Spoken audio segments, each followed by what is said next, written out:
রিমান্ডে নিচ্ছে এবং মোবাইল চেক করে, মোবাইলের মধ্যে তো কত কিছু আসতে পারে মানুষের, নাকি নিজের দেন না, হয়তো অন্য মানুষ আসে, মোবাইল চেক করে ওটা পাওয়া গেছে কেন, এগুলো করে চেক করে অ্যারেস্ট করতেছে। এটা কেমন কথা হলো? মানুষের ব্যক্তি স্বাধীনতা নাই, মানুষের বাক স্বাধীনতা নাই, প্রাইভেসি নাই, রিমান্ডে দিচ্ছে। 17 বছরের একটা ছেলে, তার ট্রায়ালও তো হবে না, আপনার চাইল্ড অ্যাক্টের অনুযায়ী তার এখানে ট্রায়াল হওয়ার কথা না। 17 বছর বাচ্চা ছেলেরে রিমান্ড দেওয়ার কোনো আইনগত বিধান নাই, শিশু আইন সম্পূর্ণ বেআইনি। আমি মাননীয় প্রধান বিচারপতি দৃষ্টি আকর্ষণ করছি, বিচার এটা তো রিমান্ড তো দিচ্ছে, তো পুলিশ চেয়েছে রিমান্ড, পুলিশ চাওয়াটাও ইলিগাল এবং ম্যাজিস্ট্রেটের দেওয়াটা, লন্ডন ম্যাজিস্ট্রেট যেটা দিয়েছে, রিমান্ড দিয়েছে 17 বছর ছেলেকে, এটা টোটালি ইলিগাল। শিশু আইন লঙ্ঘন করা হয়েছে, বিভিন্ন জাতবেন বরখালাপ করা হয়েছে। আমি আশা করি মাননীয় প্রধান বিচারপতি দৃষ্টি আকর্ষণ করছি এবং সংশ্লিষ্ট ম্যাজিস্ট্রেটের ব্যাপারে ব্যবস্থা গ্রহণ করার জন্য অনুরোধ জানাচ্ছি। পাশাপাশি কেন রিমান্ড, কেন গ্রেপ্তার? ওরা বলতেছে সিসিটিভি আছে, সিসিটিভিতে ফুটেজ আছে, মোবাইলে ফুটেজ আছে, যাদের গ্রেপ্তার করছে সবার ফুটেজ আছে নাই। আর বিএনপিকে বিএনপি, জামাত বা অন্যান্য রাজ্য বিপিনুর, তারপর অন্যদেরকে গ্রেপ্তার করছেন বিরোধী দলের সরকার। আসলে কোটা আন্দোলনকে কেন্দ্র করে, কোটা আন্দোলনকে অজুহাত হিসেবে ব্যবহার করে তাদের রাজনৈতিক বিরোধী বিএনপি বা অন্যান্য বিরোধী দল, সমমনা বিরোধী দল সবাইকে তারা শাসন করতে চাচ্ছে, তাদেরকে নিয়ন্ত্রণ করতে চাচ্ছে। এটা সম্পূর্ণ অসৎ উদ্দেশ্যে, মানে রাজনৈতিক উদ্দেশ্যে হিসেবে গ্রেপ্তার করা হচ্ছে। তো আমরা গ্রেপ্তারের নিন্দা জানাচ্ছি, ঢালাও হোলসেল গ্রেপ্তার বন্ধ করার জন্য দাবি জানাচ্ছি। পাশাপাশি যাদের গ্রেপ্তার করা হয়েছে তাদেরকে অনধিকারে ঢালাওভাবে গ্রেপ্তার করা হয়েছে তাদেরকে অনধিকার মুক্তির দাবি করছি। পাশাপাশি আমি এখনও আজ পর্যন্ত সরকারের পক্ষ থেকে কতজন হত্যা হয়েছে সেই সম্বন্ধে জনগণ জানে না, অনেকের পরিবার জানে না। এখন অনেকের লাশ বের চার্জ হিসাবে তাদেরকে সমাধি করা হয়েছে, দাপন করা হয়েছে, অনেকের পোস্টমর্টম করা হয়নি। একটা যেখানে আইন কানুন আছে, আইনের শাসন আছে, আইন কানুন আছে, যেখানে সরকার আছে, একটা লোকের আনন্যাচারাল ডেথ হবে তার অবশ্যই সরকারের কাছে এটার পরিসংখ্যান থাকতে হবে, প্লাস পোস্টমর্টম হতে হবে এবং তাদের নাম পরিচিতি জানতে হবে। কিন্তু আজ পর্যন্ত কিন্তু তাদের পরিচিতি প্রকাশ করা হয়নি। কতজন মারা গিয়েছে, কয়েকশো মারা গিয়েছে, সেটা জনগণ জানে না। কেন গোপন করা হচ্ছে আমি জানি না। আমি এবার আসছি মানবাধিকার কমিশন। আপনি দেখেন আজকে ফিলিস্তিনে ইসরায়েলে হামলা করছে, কিন্তু সরকার নাই, সরকারের অবস্থা ভঙ্গুর। সেখানে কিন্তু প্রতিদিন কত লোক মারা আছে ফিলিস্তিনে, ইসরায়েল হত্যা করছে, সেগুলো কিন্তু পত্রপত্রিকা আসছে, অ্যাকুরেট পত্রপত্রিকা আসছে। আর বাংলাদেশে কিন্তু সরকার আছে, মানবাধিকার কমিশন আছে, একটা আছে।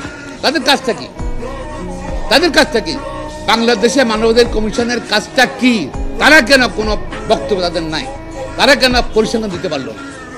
সরকারের জন্য না, মানবাধিকার কমিশন দিল না। আমি মনে করি এই মানবাধিকার কমিশনে যারা আছে ওরা বিলুপ্ত করে দেওয়া উচিত। এবং রাষ্ট্রের এই যে টাকা তারা বেতন নিচ্ছে, তাদের সুযোগ সুবিধা নিচ্ছে, তারা কোনো কাজ করছে না। তারা মনে সরকারের আজ্ঞাবহ হয়ে গেছে মানবাধিকার কমিশন। এই মানবাধিকার কমিশন দরকার নাই আমাদের। যে মানবাধিকার কমিশন ক্ষয়ক্ষতি বলতে পারবে না, মানুষ হত্যার কথা বলতে পারবে না, সংখ্যা বলতে পারবে না, আহতের কথা বলতে পারবে না, মানবাধিকার কমিশন কী করবো আমরা?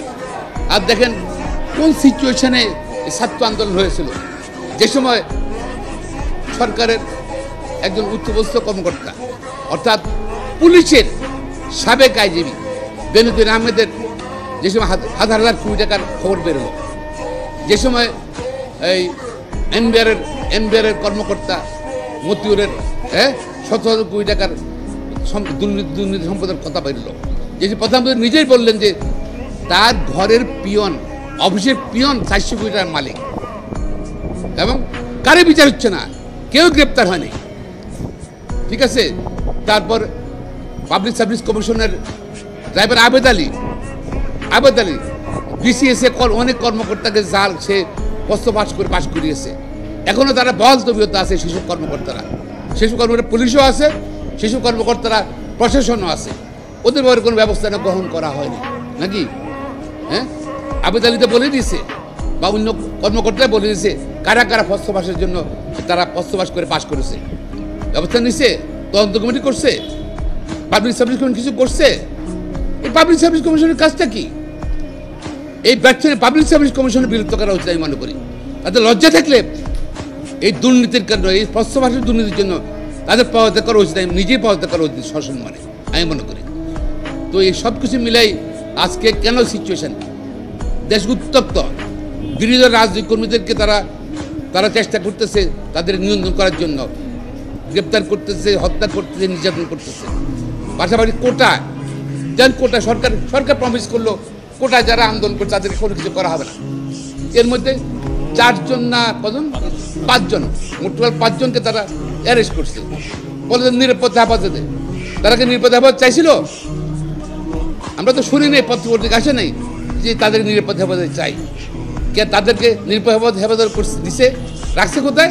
ডিবি অফিসে। ডিবি অফিস কি জায়গা রাখার? আমি জানি না কেন। তাহলে আপনারা তো অ্যাকশন নিচ্ছেন, বিভিন্ন জায়গায় ব্লক রেট দিয়ে আপনারা ছাত্রদেরকে গ্রেপ্তার করতেছেন। বলছে সরকার বলছে কারো গ্রেপ্তার করা হবে না, কিছু হবে না, তো কি হচ্ছে এখন? আসলে তো সরকারের দ্বিমুখী নীতি, ডবল স্ট্যান্ডার্ড।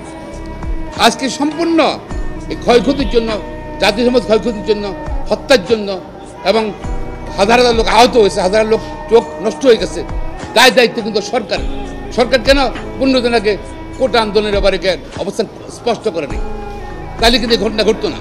আমি মনে করি সরকার সব সার্বিক দুর্নীতি, ব্যাংক লুট, বিভিন্ন খাতে, প্রত্যেক খাতে দুর্নীতি, প্লাস গণহত্যা, এই যে আমি বলবো গণহত্যা, জেনোসাইড, গণহত্যার দায়িত্ব নিয়ে আমার এই সরকারের পদত্যাগ করা উচিত অনতি বিলম্বে।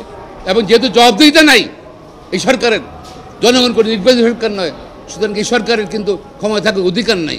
এই জেনোসাইডের দায়িত্ব নিয়ে সরকার পদত্যাগ করা উচিত এবং ভোটাধিকার ফিরিয়ে দেওয়া উচিত।